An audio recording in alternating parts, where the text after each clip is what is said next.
ఉండదు. అంటే ఇదంతా బీజేపీ ఒక కుట్ర. బీజేపీ ఉత్తర భారత బీజేపీ కాదండి. బీజేపీ అని శ్యామాప్రసాద్ ముఖర్జీ గారు లాంటి గొప్ప మహానుభావుడు, మదన్ మోహన్ మాలవీయ గారు స్థాపించిన 1915 పార్టీ. అలాగే ముఖర్జీ గారు అంటే ప్రాణాలు అర్పించాడు కాశ్మీర్ కోసం, దేశం కోసం. వాజ్పేయి గారు గొప్ప పార్టీ, సికిందర్ భక్త్ గారు, అనేక మంది ఉన్న పార్టీ. ఇప్పుడు వీరందరూ అదే పార్టీ, మురళీమోహన్ జోషి గారు, అద్వానీ గారు ఉన్న పార్టీ. ఆ పార్టీ భారతీయ జనతా పార్టీ. ఇది వ్యాపారులు వెస్ట్ ఇండియా ఆదానీ గారి పార్టీ. అందుకని ఉత్తర భారతీయ ఆదానీ గారి పార్టీ. ఈ పార్టీ మాత్రం ఇవాళ ఫినిష్ చేయడానికి చూస్తే చంద్రబాబు నాయుడు గారు సీజన్ పొజిషన్ గారు ఆయన నెమ్మదిగా లైన్లో పెట్టి భయభ్రాంతులు గురి చేసి పక్కన పెట్టుకున్నారు. ఇక ఆ పార్టీ ఫినిష్ చేయడం కష్టం కాబట్టి జగన్మోహన్ రెడ్డి గారిని పడ్డారు.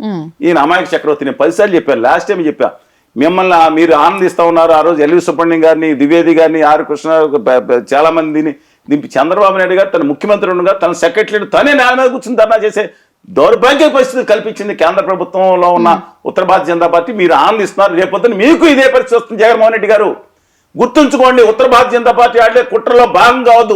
మీలో మీకు గొడవలు పెట్టేశారు, సైకో శాడిస్ట్ అని గొడవలు పెట్టి తీర్చుకుంటున్నారు, కసి తీర్చుకుంటున్నారు. నా తెలుగు జాతిని తన బానిసలుగా చేయదలుచుకున్నారు. జగన్మోహన్ రెడ్డి గారు డూయింగ్ ఏ మిస్టేక్ అని చెప్పాను.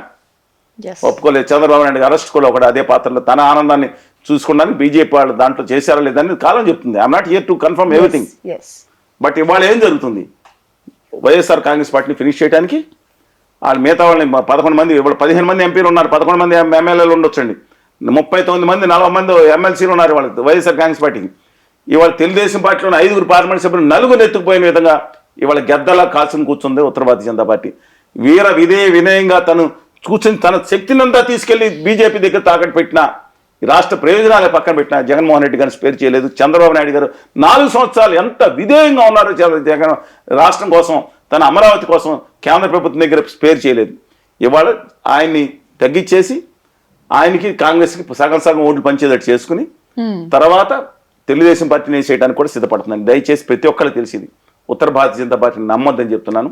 ఆ కుట్రలో దయచేసి భాగం కావద్దని ఇవాళ రైట్ టైం వచ్చింది, కేంద్రంలో తమ మీద ఆధారపడి వచ్చింది, రేపు పొద్దున బ్యాకప్ పెట్టుకుంటున్నారు. ఆ లోపే దయచేసి చంద్రబాబు నాయుడు గారు ఇవాళ ఆయనకి ఇవాళ ప్రమాణ స్వీకారం చేయబోతున్న సందర్భంలో కూడా ఖచ్చితంగా శుభాభినందన తెలుపుతున్నాను.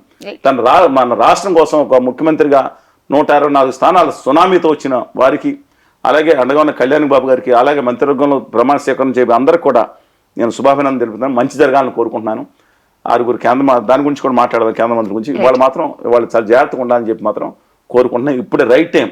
4 రోజులు అయితే మీరు సాధించుకునేది కష్టం అవుతుంది. ఇప్పుడు రైట్ టైం కాబట్టి సాధించుకోమని చెప్పి మై హంబుల్ రిక్వెస్ట్ వినయంగా వారిని అడుగుతా ఉన్నాను.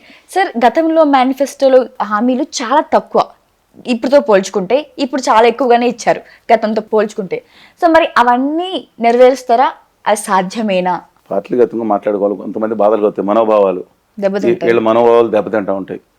ఎన్నిసార్లు నాకు ఎంఐఎం పార్టీ, సిపిఐకి, సిపిఎంకి, కాంగ్రెస్కి, తెలంగాణ రాష్ట్రానికి, తెలుగుదేశానికి, వైకాపాకి, డిఎంకేకి అన్నిటికీ ముందు పెట్టారు. ఇక రిపబ్లికన్ పార్టీ, డెమోక్రాటిక్ అమెరికాల పార్టీ పెట్టారు దిక్కుమాల బ్యాచ్లు. ఒకటి చెప్తా ఉన్నాను, హామీలు అమలప్పుడు చంద్రబాబు నాయుడు గారు ఏమన్నారండి, ఈ 13,000 ఇస్తేనే, లేకపోతే వాలంటీర్కి 5,000 ఇస్తేనే, లేదంటే ఏదైనా కానీ ఏదైనా చెప్పని ఈ ఫ్రీలు ఇస్తూ ఉంటే శ్రీలంక అయిపోతుందని చెప్పి, వెంజువల్ అయిపోతుందని అందరూ అన్నారు కదా. వాలంటీర్లకు జగన్మోహన్ రెడ్డి గారు రూపాయి పెంచారా? 100% పెంచింది కూటమి హామీ. కానీ ఇప్పుడు కట్ చేసేస్తారు.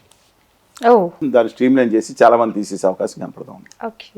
రెండోది, సచివాలయ ఉద్యోగులు తీయడానికి వీలేదు, ప్రభుత్వ ఉద్యోగులు వాళ్ళు. సరే, రెండో విషయం ఏంటంటే 4,000 పెన్షను, పాత 2-3 వేలు కూడా కలిపి ఇస్తారని చెప్తున్నారు. జూలై 1వ తారీఖున ఇవ్వాల్సిన బాధ్యత కేంద్రం వైపు చూడాలి. ఒకటి అది కాకుండా ప్రతి మహిళకి ఇంకా కండిషన్స్ నాట్ అప్లైడ్. 18 ఏళ్ళు దాటిన ప్రతి మహిళకి పాకెట్ మనీ కిందో, ఆసరా కిందో 1,500 రూపాయల సంవత్సరానికి 18,000 ఇవ్వాలి. ఈ పెన్షన్లు కూడా ఎప్పుడు 59 వరకు, ఎస్సీ ఎస్టీ బీసీ మైనార్టీ మహిళలు అయితే 50,000 వరకు. ఇప్పుడు ఈ పెన్షన్ వచ్చే వాళ్ళు కూడా 60 నుంచి 50 ఏళ్ళు తగ్గిస్తున్నారు. ఎస్సీ ఎస్టీ బీసీ మైనార్టీలు వాళ్ళే దాదాపు 70% ఉన్నారు పాపులేషన్. అందువల్ల దీంతో పాటు 3 గ్యాస్ సిలిండర్లు, 4వదేమో ఎమ్మెల్యేలు కొంతమంది చేశారు. ఇక దాంతోపాటు ఉచిత బస్సు ప్రయాణం జిల్లా స్థాయిలో అనుకోవచ్చు. అక్కడ అందరూ దెబ్బలాట వేసుకుంటారు. బస్సు విశాఖపట్నం వరకు వెళ్తుంది అనుకోండి, సింహాచలం వాళ్ళు బయలుదేరి చెప్తున్నానండి, మేము అన్నవరం వస్తున్నాం అనుకోండి, జిల్లా దగ్గర దింపేస్తే కుదరదు కదా. అక్కడ చిన్న చిన్న విషయాలు బట్టి రద్దుకోవచ్చు. ఇది ఎంతమంది పిల్లలు ఉన్నా సరే ఇవన్నీ. దీంతో పాటు ఇంకా కార్యక్రమాలు చాలా ఉన్నాయి. ఇవన్నీ చేయటం కొంచెం కష్టసాధ్యం. కానీ జగన్ గారు తను చేసింది అమలు చేసినప్పుడే ఓడించి ప్రజలు ఇది చేస్తే ఇంక మన కూడా ఓడిస్తారు, ఇది అనవసరం అనుకోడు కూడా వచ్చేది. కేస్ స్టడీ అయింది, ఇండియాలో కేస్ స్టడీ అయింది. నా అభిప్రాయం ప్రకారం బడ్జెట్ కోసం 70,000 కోట్లు అదనంగా దీన్ని ఖర్చు పెడుతున్నారని ఆ రోజు ఆరోపించిన నేపథ్యంలో ఇప్పుడు కొత్తగా పెట్టిందని ఇంకో 70,000, 80,000, 90,000 కోట్లు అవుతుందంట. అంటే 5 ఏళ్ళు ఎంత అవుతుందండి? 4 లక్షల కోట్లు. అమరావతి మాత్రం self finance project. I totally support Amaravati అండి. అమరావతి మహిళల మీద కానీ వాళ్ళు చేసిన దౌర్జన్యాలు కానీ క్రితం ప్రభుత్వం totally I against that. It is self financing project. I can explain you in detail.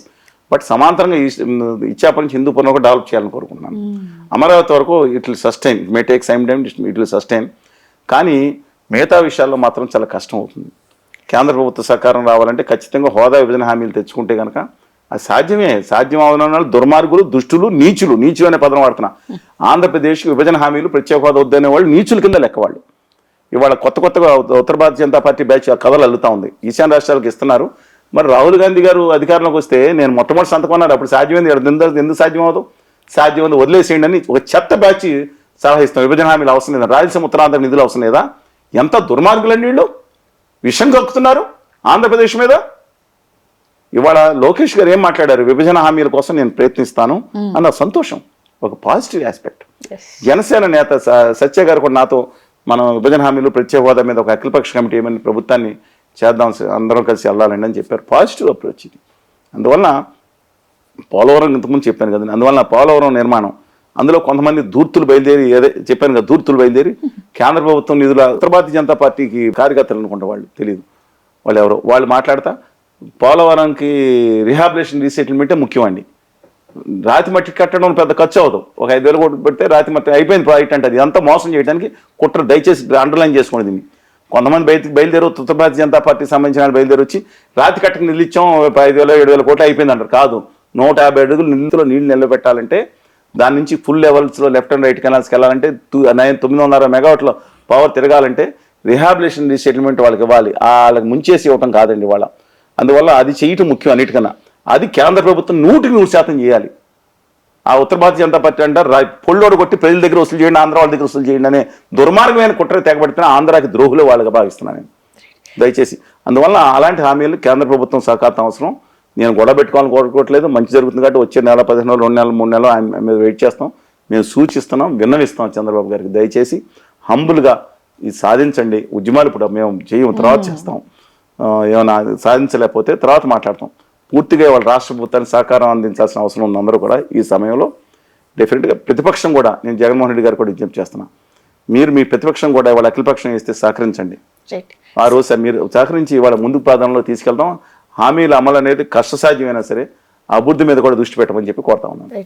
So ఒకవేళ అమల్లోకి చేయాలని ఒక్క పార్టీకైనా ఆలోచన ఉంటే ఈ 3 పార్టీలు ఒక బాట మీద వెళ్తాయి అంటే, ఒక ఆలోచన అంటే చంద్రబాబు గారి ఆలోచన మీద ఈ 2 పార్టీలు కూడా ఏకీభవిస్తాయి. ఇంకే పార్టీ లేవా ఆంధ్రప్రదేశ్లో? సిపిఐ వామపక్ష పార్టీలు లేవా? అంటే ప్రజల కోసం పోరాడే పార్టీలు ఖచ్చితంగా ఉన్నాయి అక్కడ. కాంగ్రెస్ పార్టీ కూడా, వైఎస్ఆర్ తెలంగాణ పార్టీ మాజీ అధ్యక్షురాలు షర్మిల గారి నేతృత్వంలో ఒకటి ఉంది కదా పార్టీ. మరి అందరూ తిరుగుబాటు చేశారు, ఒక ఎంత పార్టీని ఇబ్బంది పెట్టారు, అసలు ఎన్డీఏతో కుమ్ముకైపోయిన ఆరోపణలు ఉన్నాయి. అసలే పక్కన పెడదాం. అందులో అద్భుతమైన నాయకులు ఉన్నారు కాంగ్రెస్ పార్టీలో. రాహుల్ గాంధీ గారి ఈ విషయంలో మాత్రం రాహుల్ గాంధీ గారికి ఆంధ్రప్రదేశ్ ప్రత్యేక హోదా ఇచ్చినందుకు ఆ విషయంలో సెలెక్ట్ చేయాల్సింది.